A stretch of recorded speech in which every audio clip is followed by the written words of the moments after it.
The other day, I brought a little lunchbox and a handwritten card to work for my boyfriend. He texted me right away, saying this is the first time he got a card, how touched he was, how happy he was. Mind you, this guy had a certain number of girlfriends. Little did I expect it to also be a shared experience. A video call with him the next morning with all his friends pushing into the screen, telling me how happy he was last night and how they all enjoyed my food. So my question is, what are basic things like that girls usually experience but guys don't? Such as flowers, letters. Story 1. Surprise extraordinary displays of affection. One time in college, I got into a bad argument with a girlfriend. I got back from class the next day and found that she had baked red velvet cupcakes from scratch, my favorite, and frosted them with cream cheese icing that she had dyed purple, my favorite color. She convinced my roommates to let her in and set it down on my desk while I was away. All of the anger left my body. It was by far the most thoughtful thing a girl had ever done for me. Story 2. I've never received a spontaneous text or any kind of message, in any relationship I had, that she was thinking of me or that she loved me. Never have I received a present out of the blue, nor flowers or any small thoughtful items because she thought of me. I've never realized this until I wrote it down. Story 3. Building you up. There is so much talk about male egos that women typically don't think men need someone to tell them how awesome they are. I tell my wife all the time how smart, beautiful, funny, and hardworking she is and what a great mom, wife, employee, daughter, and friend she is. I tell her at least 3 to 4 times a week, and this is after 20 years of marriage. She has talked to me like this, but very rarely, maybe once a year, and then it's mostly been if I'm going through a rough patch. Guys aren't expected to need those things as we are rock hard and steady, but it really is great to hear. Story 4. Recently divorced. Slowly dipping my toe back into dating. I had male company a few weeks ago. He and I had been friends for a few years, but have begun spending more time together lately. He's also recently divorced. We spent most of the weekend in bed, and also just putzing around my condo, wrapped up in a blanket, hot coffee, good food, good wine. We shared hopes, dreams, wishes, past regrets, inner thoughts, and feelings. I brought him a cup of coffee in bed one of the mornings and placed it on the nightstand next to his side of the bed. He looked at the cup of coffee, then at me. He almost looked like he was going to cry. He said in his 50 years of life on this planet, nobody had ever brought him a cup of coffee in bed. Practically broke my heart. This man spent over 20 years sacrificing himself in service to others. He's a good, kind man. How could nobody have shown him such a simple act of kindness? I climbed back into bed with him and my own cup of coffee, and we just enjoyed blissful silence together while sipping coffee. Story 5. I went through a pretty traumatic event a number of years ago. It still haunts me and upsets me to this day. I had to get therapy as a result of it. My soon-to-be ex-wife, I am working through the divorce currently, recently told me to get over it because it upsets her that my mood shifted and I was down around the anniversary of the event. I just want someone to not downplay my emotions and pain. Story 6. Every woman I dated knew and knows that I cared for them and care for their well-being. Even when they broke my heart, I still care that they are okay and doing well.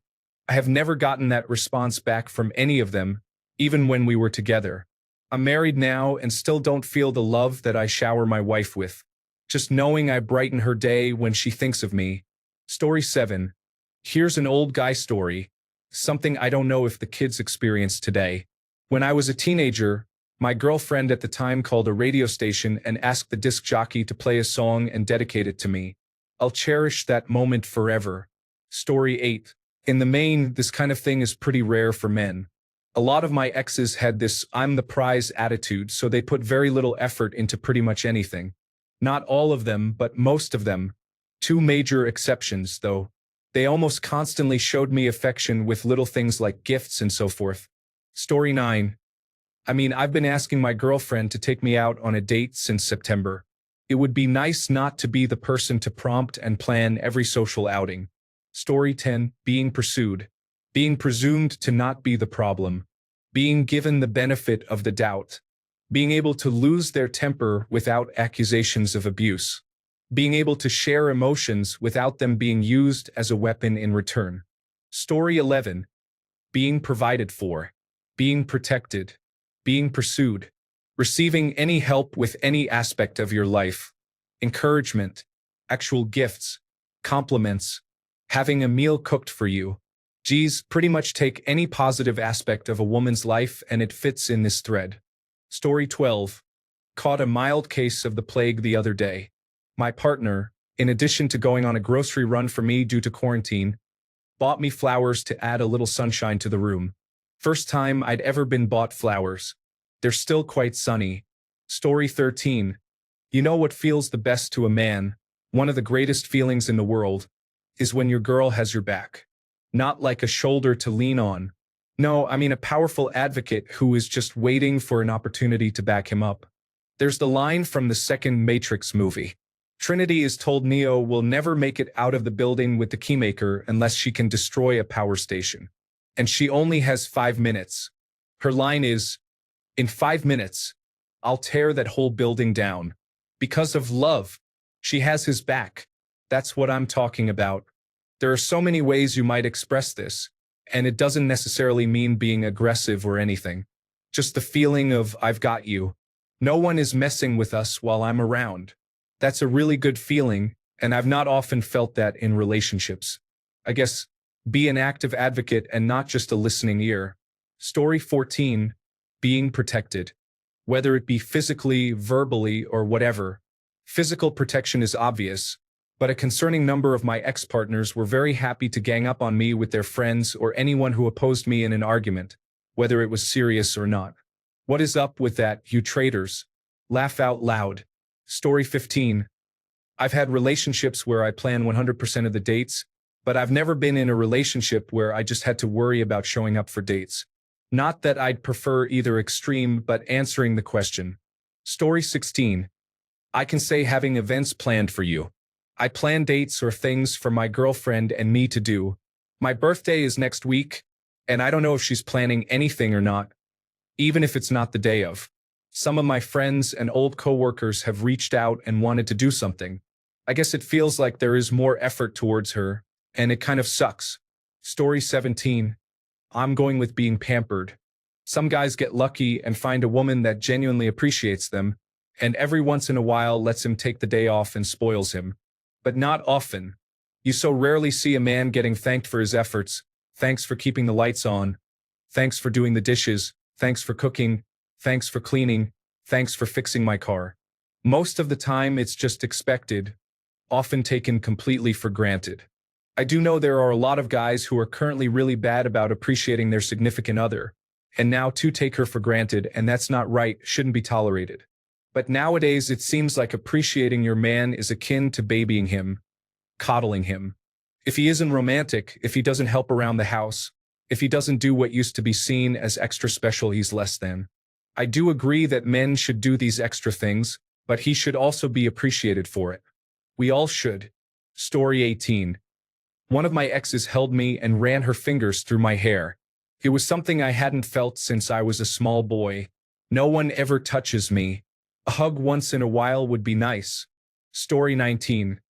Being courted and wooed rather than just accepting my courtship and wooing. Basically, being desired rather than tolerated. Having a date planned for me and being surprised. I'd love it if a woman just told me we have a date on a specific day and to put on something nice. Then she picks the place, makes the reservation, buys the tickets, and does all the planning. I just want the chance to experience a date from the side that didn't have to do all the planning. Story 20. My wife is one of the most thoughtful people I have ever met. I remember the first time I went to pay for something and my wallet was falling apart and I said, "Got to get a new wallet." I said it one time. She got me a nice new leather wallet for my graduation gift like a month later. She does that stuff, man. When I get a gift from her, I feel so heard. Truly, she listens, and I could not believe how much she loved that. Even if it is something small, she would go out of her way to make me happy. Because of her, I have changed how I listen to not only just her but others. She makes me a better man. Little notes in my lunchbox because I took out the trash without being asked or just getting her a drink. I appreciate those things because I never experienced them until I met her, and it makes me want to do the same for her. Story 21. Being complimented. I cannot find it now, but once upon a time I saw on the internet a comic about catcalling and insulting compliments, like "you're so smart for a," insert gender here, etc., where the roles were reversed and women gave the poor compliments to men. The author's intentions were probably to make men understand how it feels to receive unwanted and dumb compliments.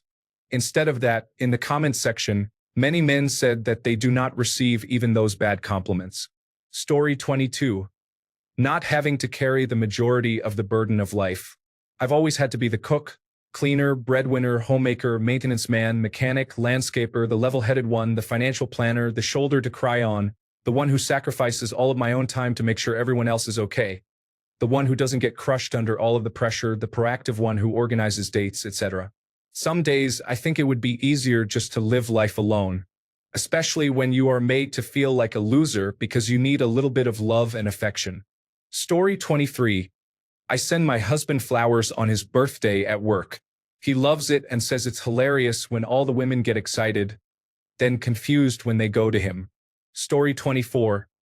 Full direct messages with options to consider at the first sign of relationship trouble. Not experienced as a slightly above average looks male. Experience may differ with perfect looks and/or gray sweatpants. Story 25. Being unsatisfied sexually. This is a joke and not really. Whose fault is it is a great question. If a man cannot satisfy his woman, it's on both of them.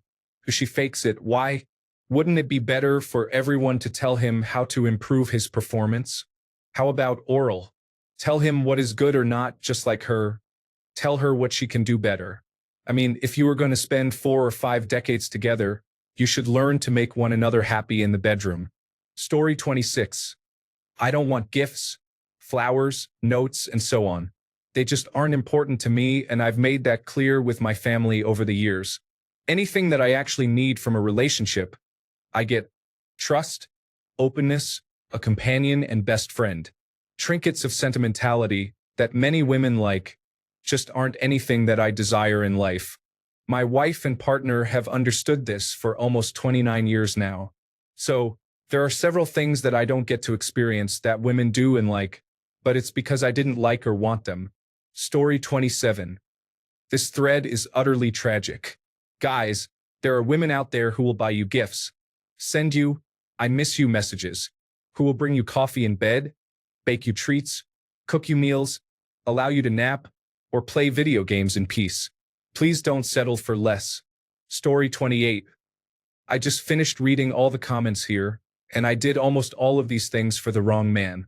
I miss it so much. I never thought I'd miss giving just as much as receiving, but I do. I can't wait to wholeheartedly start doing it again for the right man. For the men yearning for these sweet, simple gestures, I'm sorry. I truly hope it happens and happens often for you. Everyone deserves to be loved and cared for tenderly. Story 29. Feel chased. Feel wanted. Feel desired. Feel cared about.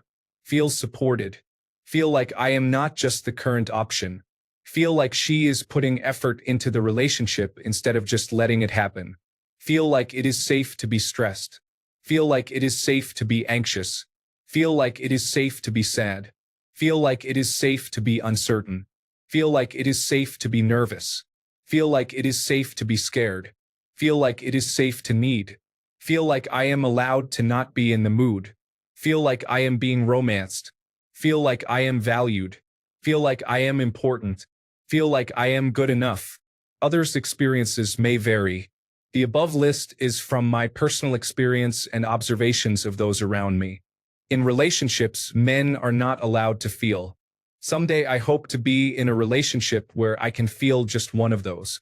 Story 30. If you put it in love language terms, words of affirmation and acts of service are things that I have found are delivered much more frequently by guys than by girls. I want to be regularly told that I'm handsome or that she's happy in the relationship. I want a girl to pack me a lunch sometimes or take the dogs out while I lie in bed. Story 31. Security. Like the comfort of knowing that someone will be there for you no matter what. Especially if you can't produce work, fix things, or whatever. Story 32. Unconditional love and your partner seeing you cry without immediately leaving you. I don't usually deal in absolutes, but I'm going to say the vast majority of women have never cried in front of their boyfriend and watched the love he has for her disappear in his eyes. No man looks at his crying wife or girlfriend and thinks, she's supposed to be strong. Better cheat or leave her. Happens all the time to men, though. Story 33. For all the nonsense I've heard about man flu, I haven't had someone take care of me while sick since I was a little kid. I think the most help I've gotten was when I had my wisdom teeth removed. My mom drove me home, and after that, it was all up to me. I think that was the last doctor's appointment I was ever taken to as well. Since then, it's all been up to me. I've been the caretaker for my partner on multiple occasions. Just months after we started dating, I took a week off work to be her caretaker after knee surgery. Story 34. Treating me to a night out. My ex did this. When we met, I was not in a good place emotionally. So one day, she just sent me a calendar invite called Surprise. To take my mind off things, she drove us to a drive-in cinema, and we watched the second Fantastic Beasts. That already had me tearing up and thanking her repeatedly. I started happy crying when she presented me with a bottle of Coke and a bottle of Fanta. I had recently complained about how you only get mezzo mix and no restaurant mixes those two by hand anymore. The general sense that someone cares. Story 35. Reviving compliments. I'm always like, what's going on? Am I being manipulated right now? Internally, I also get defensive, thinking, you don't know me enough to give me that compliment. It has to be fake.